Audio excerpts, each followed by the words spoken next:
specific names. Talking about Cemetery Larry. He in the cemetery. Okay. Cemetery Larry. I like that. Cemetery. I had his raise. I got his raise right in the pocket. Now I got to give it to somebody else. Now I got to give everything he worked for. I got to give it to somebody else because the person he went with, he did. He got nothing. Damn. He in the grave. He next to you.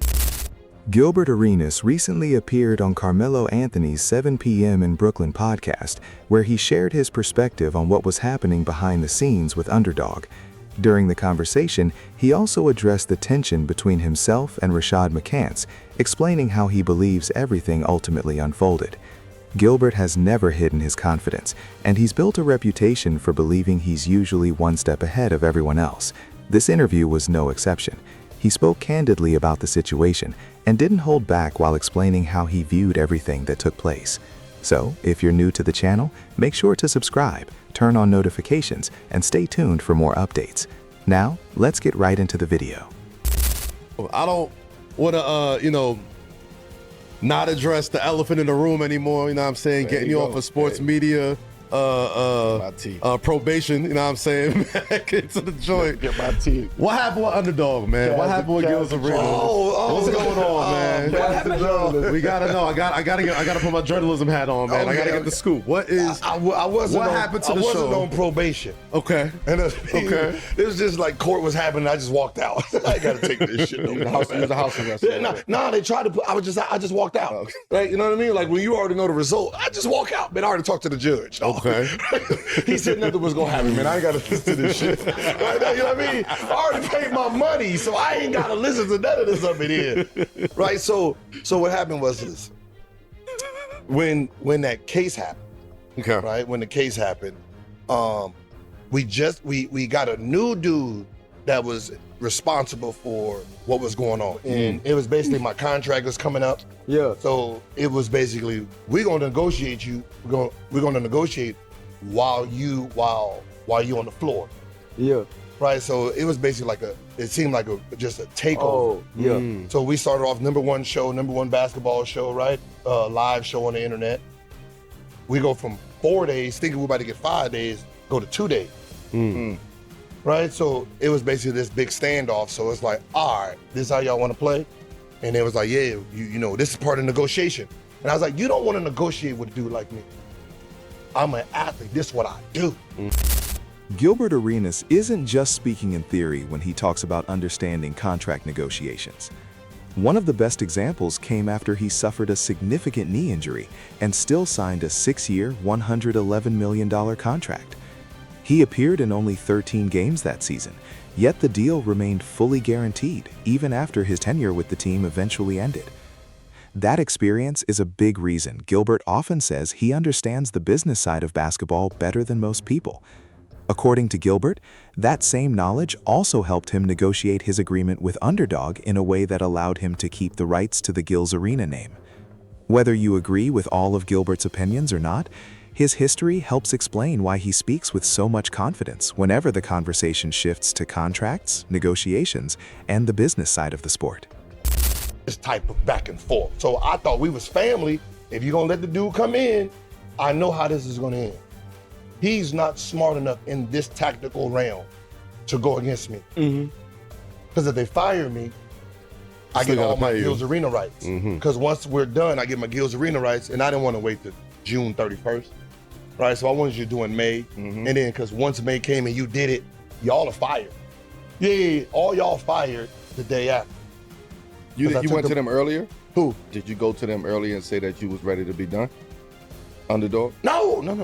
See, this was an Underdog. Oh. This was that dude. Oh, that they bought in. The dude, like the dude that just came in. So because he wanted to negotiate, I negotiated the way I negotiate. Who you negotiating with it? I go straight to them. Hey, listen, when I end, I have the rights to Gil's Arena.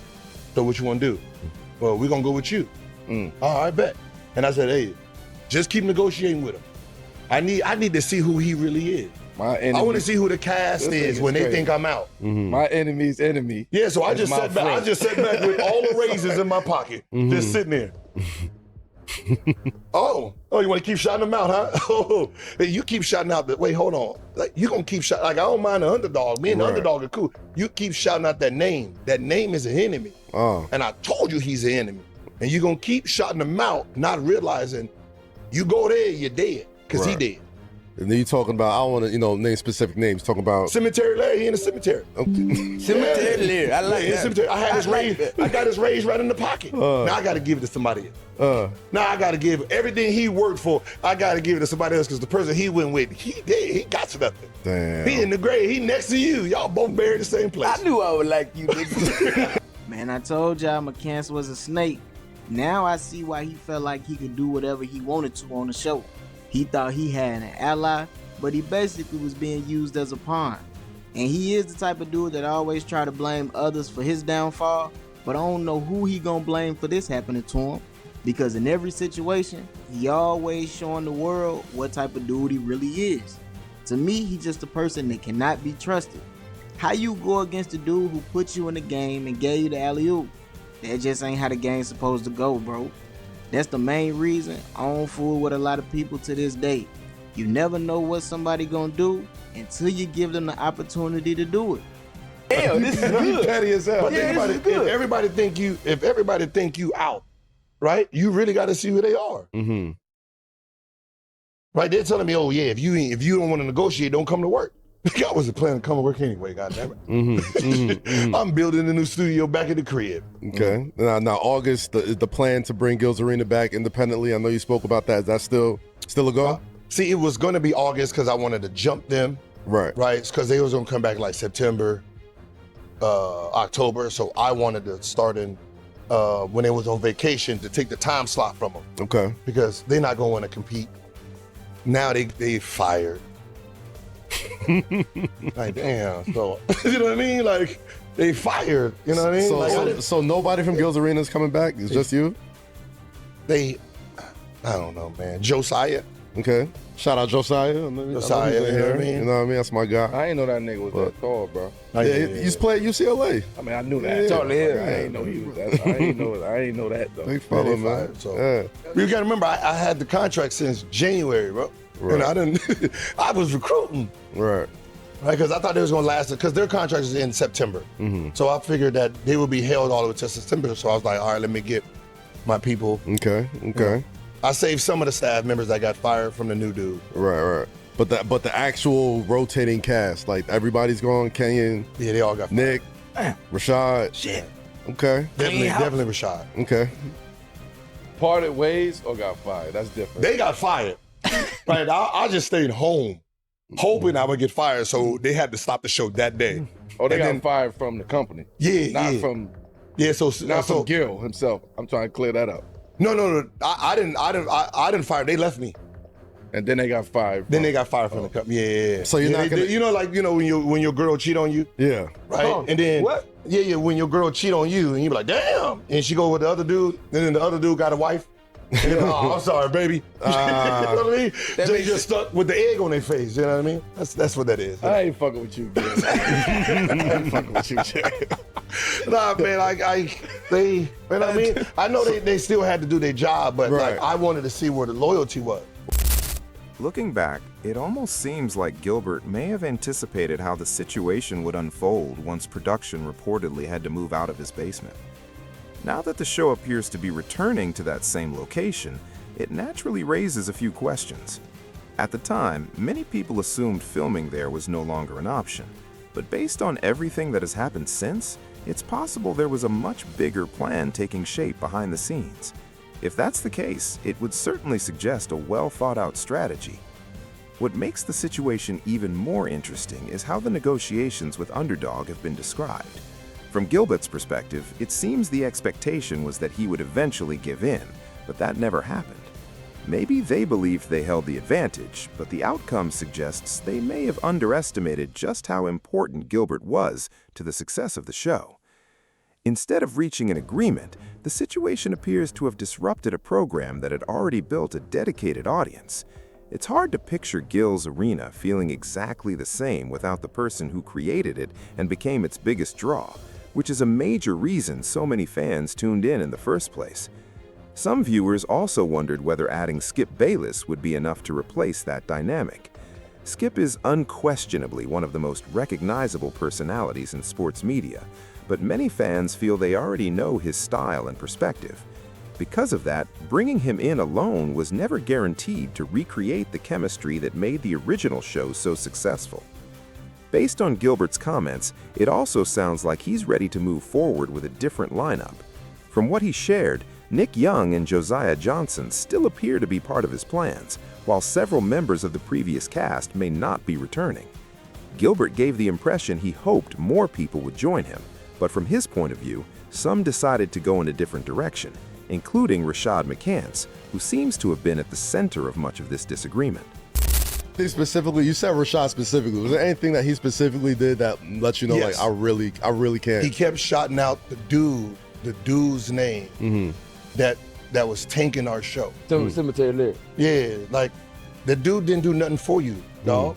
Your deal was done before he got here. First of all, real talk, he tried to fire you at the beginning of the season. He tried to fire you at the beginning of the season. That's why they was trying to, like, Skip was getting paid for 4 days. He was on. But how could you do that though? Like, I understand where he's coming from. I mean, Listen, you might want to hear him out. No. What I'm saying is, if it was Underdog, like giving him a better position and say an Underdog and Jeremy, like, yo, we want you as a star. I know how it cool. goes. Like, But I'm saying, the shit you did for 4 years, you deserve your own show and all this. Yeah. That's understandable. Yeah. But I told you, I have a problem. Me and Joe, he's trying to fire us. He tried to fire you. We beefing because of you, technically. Because we not letting what was going down go down. We're not integrating. This was player podcast, right? So we're standing down for you. So for you to pick his side, that became a problem. But you knew that. And you purposely doing it now. Yeah, man. That's just sad, man. It's sad. Like, y'all do great work. Air shake, man. Hey, you ready to go, bro? I never turn on. Hey, y'all are cool. We I never good, turn on champs. Y'all are cool as hell. But he a good dude. It's just like, come on, dog. At this point, I honestly don't know who the specific person is that Gilbert believes Rashad McCants was giving credit to, because I haven't personally heard that name mentioned. To be fair, I haven't watched every full episode either. Most of what I've seen has come from clips, and in those clips, I mainly noticed Rashad praising Underdog while talking quite a bit about the business side of the operation, including production equipment and other behind-the-scenes details. Now, if Gilbert's issue was actually with a specific person at Underdog and Rashad chose to side with that individual, then it becomes much easier to understand why their relationship reportedly became strained. From Gilbert's perspective, it sounds like he believed he had gone out of his way to help Rashad, which would explain why he felt disappointed with how everything eventually unfolded. One thing that also stands out is that whenever different people talk about Rashad, the stories often carry a negative tone. Of course, every situation has more than one side, and it's impossible to know the complete picture from the outside looking in. But when similar criticisms continue coming from multiple people, it's understandable why fans begin asking questions about what may have happened behind the scenes. If Gilbert's account is accurate, then he believes he gave Rashad an opportunity to rebuild his platform, only for Rashad to distance himself once the tension with Underdog began. Whether that's exactly how everything unfolded is something only the people directly involved truly know, but that is the version Gilbert presented during the interview. What makes the ending especially surprising is how everything ultimately played out. After all the public support for Underdog and the effort that went into promoting the partnership, the company eventually wound down its original content division and shifted its focus back toward its core sports betting business. That left several creators searching for their next opportunity. As for where Rashad goes from here, only time will tell. But based on everything Gilbert shared, it certainly doesn't sound like a return to Gil's arena is currently part of the plan. Look who showed up. I thought she was fired, huh? I thought she was fired, huh? Looking like, I'm so crazy, man. You supposed to be fired, man. We're still I knew you was gonna be here. That's why I'm outside. You go over here. I'm gonna have a time. Your ass is cemetery. Rashad. First and foremost, Are you nervous, baby? Yeah, baby. They said he's making his decision right now. I'm so proud to be wearing, giving us the opportunity to be able to show and prove. It's not looking good. It's not looking good. Sports show on the internet. They gave me the opportunity. I gave you the opportunity.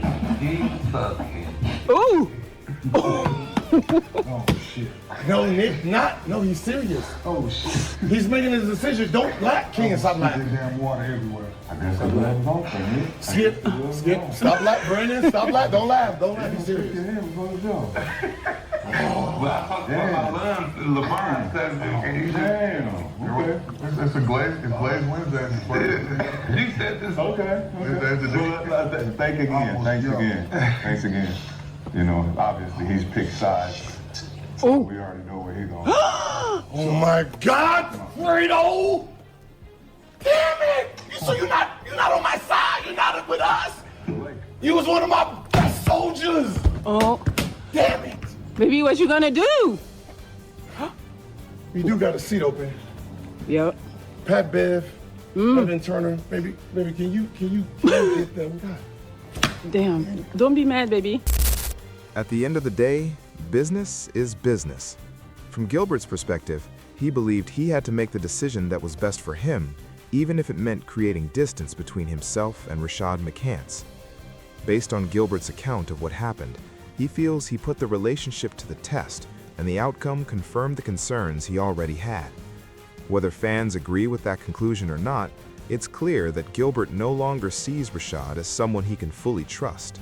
As the saying goes, it's better to recognize potential issues early than to let them grow into something much bigger over time. Now, the biggest question is whether Rashad decides to respond. Gilbert was very direct during the podcast, and after making those comments publicly, many fans expect Rashad to eventually share his own perspective. If that happens, it will add another chapter to an already ongoing and highly discussed situation. Beyond the back and forth between the two, a lot of attention is now shifting toward what comes next for Gil's Arena. With Gilbert teasing a new version of the show and hinting to changes to the lineup, fans are eager to see who joins the new cast and what direction the podcast takes moving forward. Now I want to hear from you. What do you think about everything that has unfolded between Gilbert Arenas, Rashad McCants, and Underdog?